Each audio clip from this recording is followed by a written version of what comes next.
How did I start to change my business? It's a lot to think about, right? Most cases, when we start to try and change something, we focus so much on what's not working, but we're not able to expand our minds to say, what can I do to make the change, right? Where's the actual problem, right? We look so broad strokes that we miss those little key components that could actually make the biggest difference. Honestly, some of the biggest changes you can make in your business and your life come from minor little tweaks along the way. And that's what I needed as a solution was those minor tweaks, because for me to just do a full overhaul, I was had a baby coming. Like this was not happening. I needed to implement as I went. So I started observing my business and I was determining the following things. What are my income producing activities? What are admin activities? When I say admin, I mean administrative, right? Paperwork, transaction coordination, sending out flyers, whatever it was, admin activities. What were my marketing activities? And what were my transaction related activities? Now, I literally tracked my habits for about a week. And yes, it was a pain in the butt because I had to like write it down every time, but it was very interesting. I took a highlighter, and this is old school, y'all. I took 4 different colored highlighters and I went through and highlighted each of these categories. And it started painting a picture for me and a pattern that I hadn't seen before as to where my time was being spent. Guess what? Those areas that had the highest chunks for me were these administrative activities. And I was like, huh, that's interesting.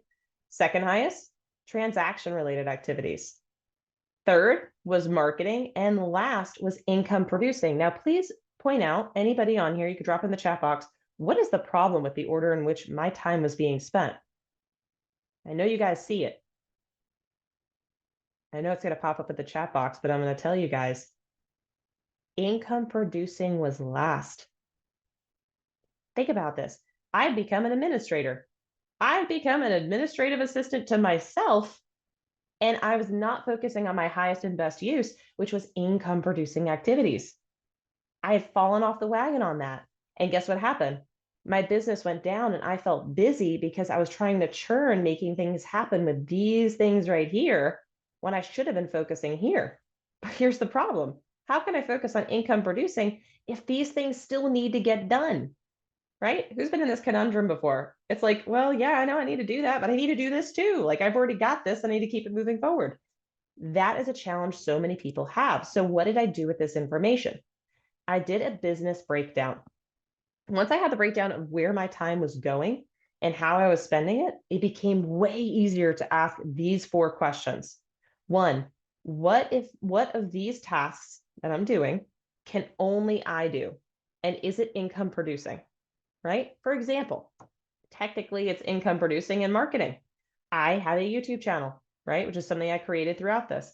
Previously, I'd been doing cold calls, and we're going to get into this in a minute. But I had shifted over, I'd started shifting into YouTube. Can anyone else be me on camera? No. So that would be something that, yeah, I would need to be a part of. The next question is, what of these tasks can I automate fully or partially?